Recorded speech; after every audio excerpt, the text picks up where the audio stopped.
Cada día mueren 150.000 personas en todo el mundo. Tú y yo también seremos parte de esa estadística algún día. Pero, ¿qué ocurre realmente al momento de nuestra muerte? ¿Cuál es realmente tu destino final? Unos creen que vamos al cielo, otros piensan que al infierno. Otros, que primero pasas por el purgatorio. Y algunos creen que sencillamente caes en un sueño profundo. Pero, ¿cuál es la verdad? Bien.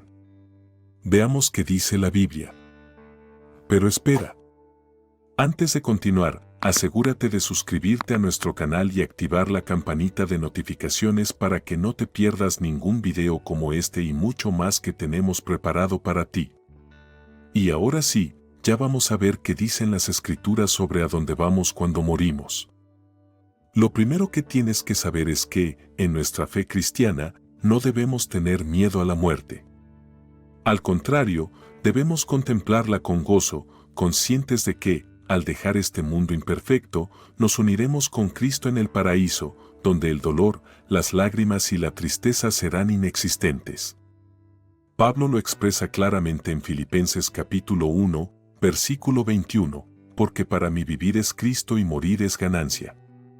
Además, en 2 Corintios capítulo 5, versículo 8, declara, sí, estamos de buen ánimo y preferiríamos estar ausentes del cuerpo y presentes con el Señor.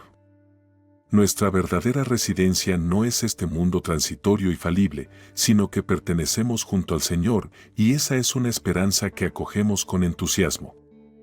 Examinemos qué ocurre en el instante de nuestra muerte.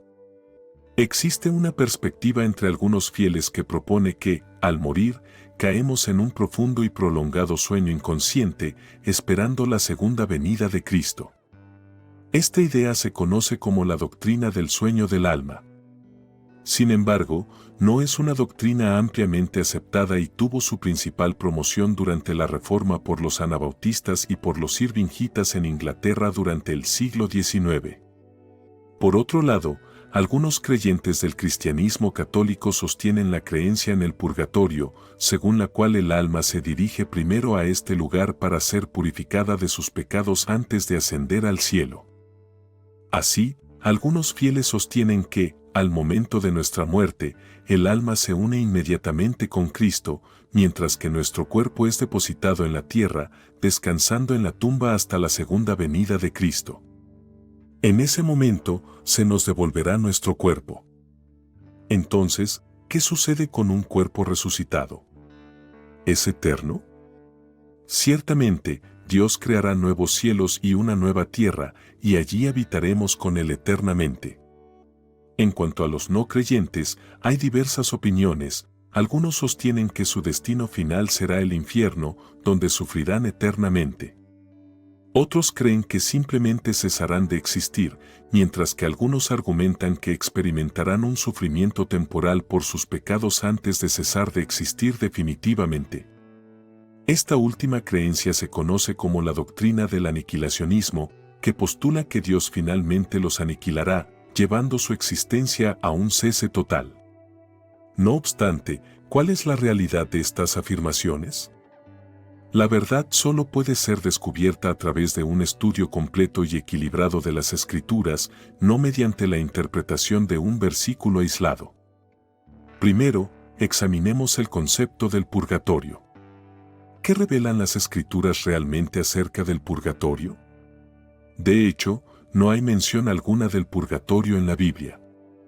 Entonces, surge la pregunta, ¿cómo ha originado la Iglesia Católica Romana la doctrina del purgatorio si no se basa en las Escrituras? Principalmente, esta creencia surgió de dos fuentes, primero, como una tradición eclesiástica, y segundo, a través de interpretaciones de textos no canónicos, conocidos como los libros apócrifos. Por ejemplo, en 2 Macabeos capítulo 12 versículos 42 a 45, se relata cómo Judas Macabeo, el comandante de las fuerzas judías, organizó una colecta de 2.000 dracmas por persona para enviar a Jerusalén como ofrenda por el pecado. Al proceder de esta manera, Judas Macabeo actuó con gran honor y rectitud, considerando la esperanza de la resurrección. De no haber creído en la resurrección de aquellos que habían muerto, hubiera sido inútil e ilógico rezar por los muertos. Sin embargo, su mirada estaba puesta en la magnífica recompensa destinada a los que descansan en devoción. Su gesto fue motivado por una profunda reverencia y piedad. Así, realizó la expiación por los difuntos, con el fin de que fueran absueltos de sus pecados. En 2 Macabeos, observamos que se aprueba rezar por los muertos y ofrecer sacrificios por sus pecados para lograr su perdón. Este enfoque contrasta con las enseñanzas de la Biblia. Es importante reconocer que los textos apócrifos no poseen la misma autoridad que la Biblia, no son parte del canon bíblico y no deberían ser considerados como fuentes definitivas de verdad o doctrina. La Iglesia Católica Romana sostiene la doctrina del purgatorio basándose en tradiciones y en interpretaciones de pasajes de estos textos apócrifos. Pero hay que tener en cuenta que tales enseñanzas no se encuentran en la Biblia, lo que indica que no representan una verdad bíblica. De hecho, esta creencia se opone directamente a las enseñanzas bíblicas. Si se acepta la idea del purgatorio, implícitamente se está sugiriendo que la redención que Jesucristo logró en la cruz, muriendo por nuestros pecados, no fue completa. Se estaría afirmando que la expiación de Cristo no es suficiente por sí sola.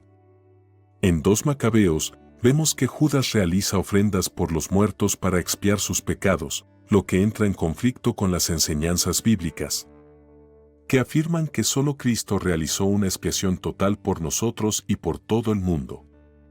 En 1 Juan capítulo 2 versículo 1, se declara: mis pequeñitos, estas cosas os escribo para que no pequéis, y si alguno peca, tenemos un abogado para con el Padre, Jesucristo el justo. Él es la propiciación por nuestros pecados, y no solo por los nuestros, sino también por los del todo el mundo. La doctrina del purgatorio sugiere que debemos complementar la obra redentora de Jesucristo. Esta idea es extremadamente errónea y contraria a lo que establecen las Escrituras. Jesucristo ya pagó en su totalidad el precio por nuestra salvación, una verdad que se encuentra a lo largo de toda la Biblia y que culmina con sus propias palabras: está consumado.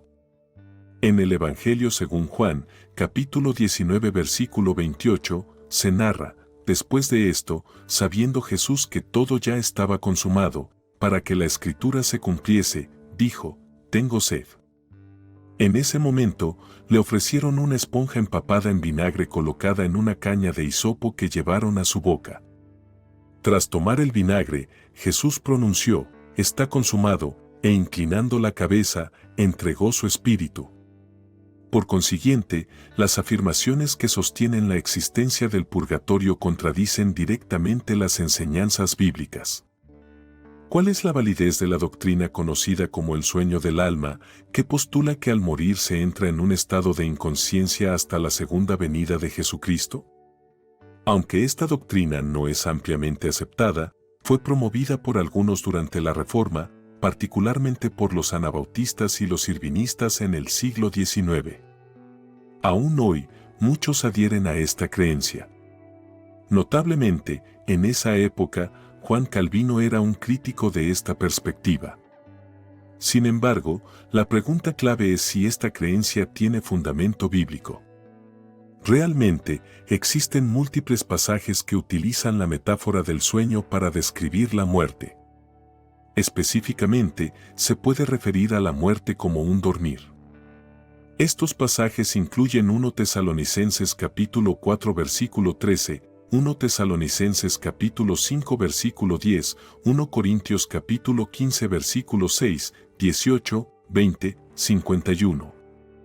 Hechos capítulo 7 versículo 60, Hechos capítulo 13 versículo 36, Juan capítulo 11 versículo 11, Mateo capítulo 9 versículo 24 y Mateo capítulo 27 versículo 52. Existen varios versículos que parecen indicar que los muertos no poseen conciencia, como se menciona en Salmos capítulo 6 versículo 5, Salmos capítulo 115 versículo 17, Eclesiastés capítulo 9 versículo 10 y también en Isaías capítulo 38 versículo 19. Sin embargo, cuando la Biblia describe la muerte utilizando la metáfora del sueño, lo hace para ilustrar que, para los cristianos, la muerte es meramente un estado temporal, similar a como lo es el sueño. Para aquellos que sostienen la teoría del sueño del alma, les pido que consideren esto un momento y presten atención. Examinemos más de cerca el Salmo capítulo 115 versículo 17, que recién mencioné como una supuesta evidencia de esta teoría. El versículo dice: los muertos no alaban al Señor, ni ninguno de los que descienden al silencio. Aquí parece que se refiere al concepto del sueño del alma. Sin embargo, es crucial no interpretar un solo versículo de forma aislada. Continuemos con el estudio del siguiente versículo, el versículo 18, que afirma: pero nosotros bendeciremos al Señor desde ahora y para siempre. Este texto no sugiere que debemos pasar por un periodo de inconsciencia prolongada tras la muerte antes de estar con el Señor. En lugar de eso, afirma una alabanza continua. Ahora, examinemos otro pasaje que a menudo se menciona en relación con el sueño del alma, en Juan capítulo 11 versículo 11, donde Jesús explica: después de decir estas cosas, les dijo: nuestro amigo Lázaro se ha dormido, pero voy a despertarlo. En este pasaje, Jesús no afirma que el alma de Lázaro estuviera durmiendo, ni existe otro versículo bíblico que sugiera que las almas permanecen inconscientes. Él simplemente usó la expresión de que Lázaro se había dormido. Así, cuando los discípulos interpretaron sus palabras literalmente, pensando que Lázaro simplemente descansaba, Jesús aclaró diciendo: no, él no está dormido, sino que ha muerto. Los discípulos respondieron: Señor, si solo duerme, se recuperará. Sin embargo, Jesús se refería a su muerte y posteriormente les informó de manera explícita: Lázaro ha muerto. Los demás textos que se mencionan como prueba del sueño del alma siguen un patrón similar. El uso de dormir en referencia a la muerte es puramente metafórico en las Escrituras. Nuestros cuerpos físicos permanecerán en la tierra y se convertirán en polvo, mientras nuestras almas estarán en comunión con Jesucristo. Según el Génesis capítulo 3 versículo 19, se nos recuerda: con el sudor de tu rostro comerás el pan hasta que vuelvas al suelo, pues de él fuiste tomado, porque polvo eres y al polvo volverás. Sin embargo, las Escrituras también revelan que nuestros humildes cuerpos terrenales serán transformados para asemejarse a Jesús en el momento de la resurrección. En Filipenses capítulo 3 versículo 20 se afirma: pero nuestra ciudadanía está en los cielos, de donde también esperamos al Salvador, el Señor Jesucristo, quien transformará nuestro cuerpo humilde para ser conforme a su cuerpo glorioso, según el poder que tiene de someter todas las cosas a sí mismo. En su segunda venida, Dios convertirá nuestros cuerpos terrenales en cuerpos espirituales eternos, capacitados para vivir eternamente junto a Jesucristo. Entonces, ¿qué ocurre al morir si no se cree en el purgatorio o en el estado de sueño del alma? La Biblia proporciona claridad sobre este tema mediante varios versículos. Empecemos con uno significativo. En el Evangelio según Lucas capítulo 23 versículo 43, Jesús afirma: de verdad te digo que hoy estarás conmigo en el paraíso. Aquí, Jesús especifica hoy, indicando que la unión con Él en el paraíso es inmediata, sin pasar por un purgatorio o un periodo de sueño del alma. De esta manera, al morir, los creyentes, en espíritu, se unen directamente con Cristo. Pablo también aborda este tema en Filipenses capítulo 1 versículo 23. Tengo el deseo de partir y estar con Cristo, lo cual es muchísimo mejor. Claramente, Pablo no anticipa un intervalo de purgatorio o de sueño, su esperanza es la unión inmediata con Cristo. Asimismo, en 2 Corintios capítulo 5 versículo 8, reafirma esta convicción diciendo: sí, tenemos confianza y preferimos estar ausentes del cuerpo y presentes con el Señor. Estos textos subrayan que, para los creyentes, la muerte es el paso directo a la presencia de Cristo.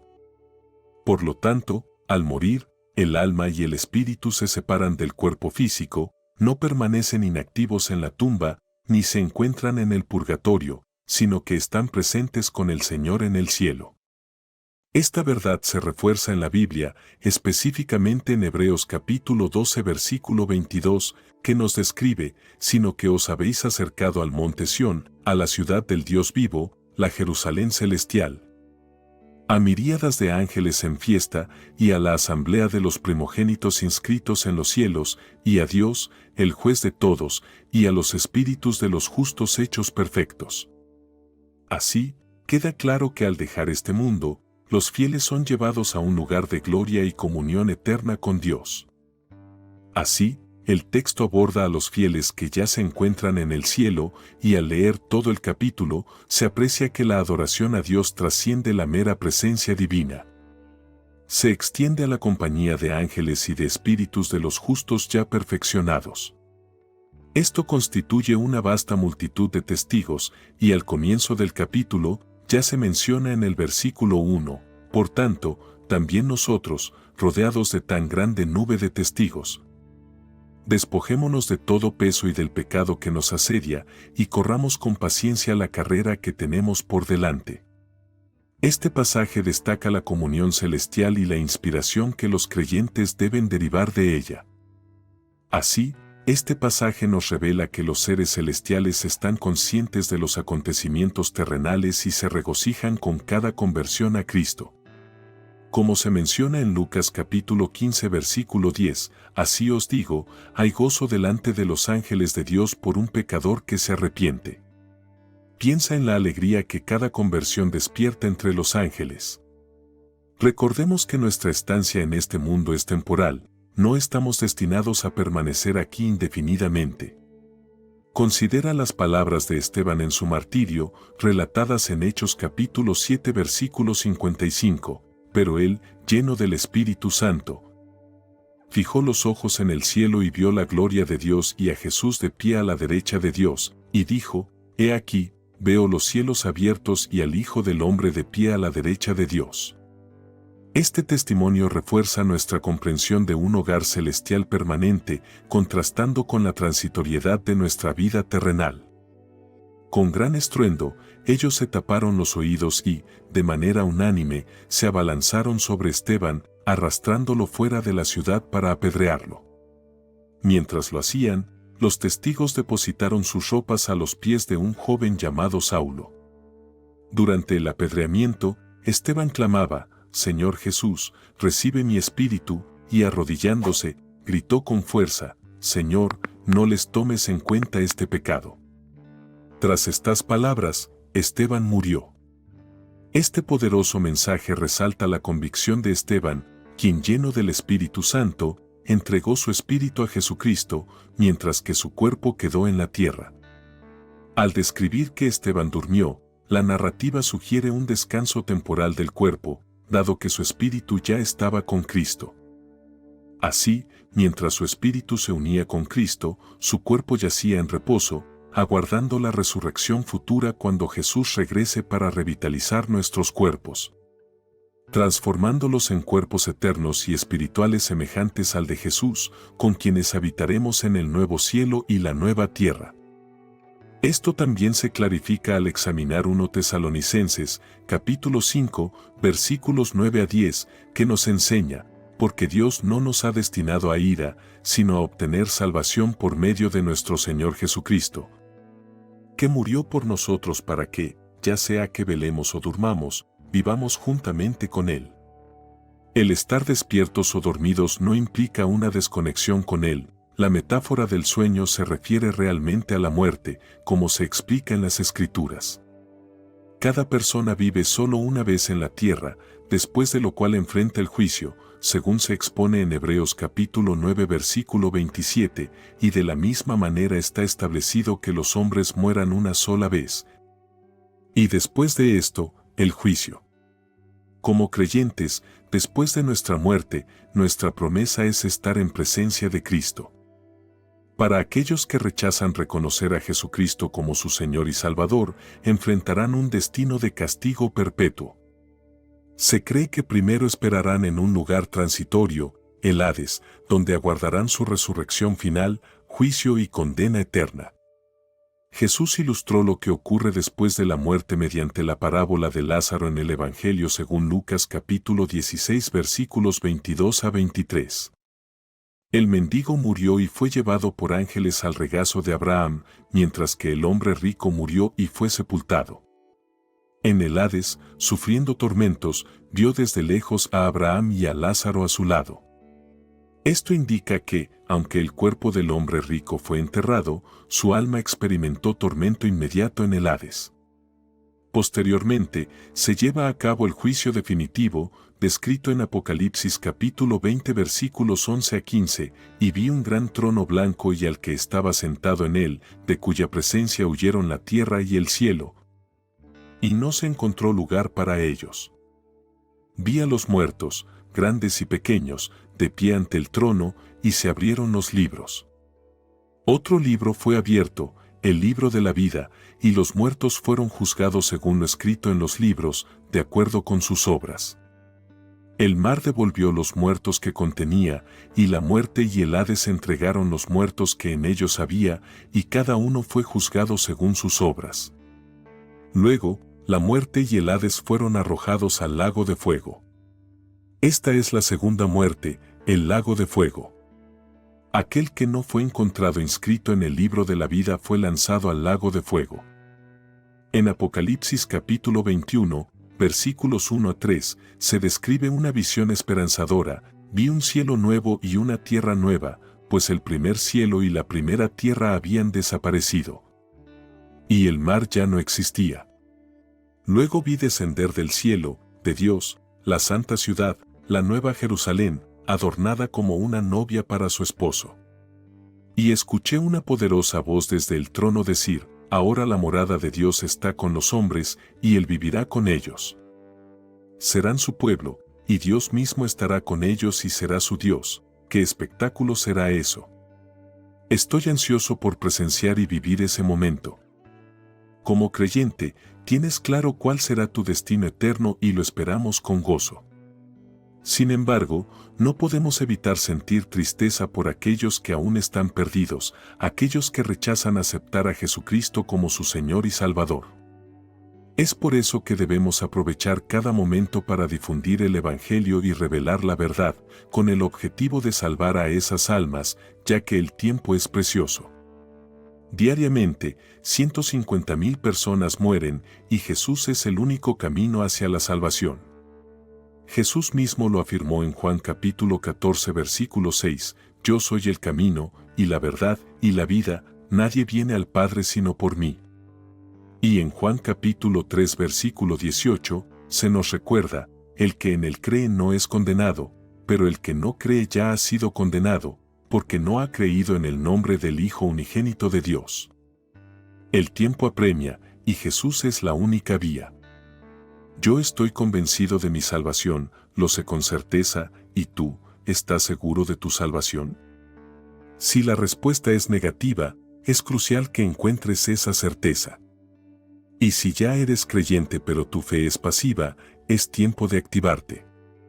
Jesús no nos llamó a ser meros espectadores o a vivir cómodamente sin hacer nada, nos llamó a ser discípulos activos y a formar discípulos. Tú eres la luz del mundo, y ha llegado la hora de brillar intensamente y compartir el Evangelio, para que un día, frente a Dios, puedas responder a la pregunta sobre qué hiciste con los talentos y dones que Él te concedió. Y puedas decir con confianza: Dios, di todo de mí, utilicé lo que me diste para glorificarte. ¿Puedes afirmar eso ahora? Si no, es el momento de empezar. Muchos me preguntan sobre aquellos que nunca han escuchado el Evangelio, que viven en lugares remotos donde el nombre de Jesucristo es desconocido. ¿Qué será de ellos? Abordaré esta pregunta en próximos videos, así que te animo a que te suscribas a nuestro canal para estar atento.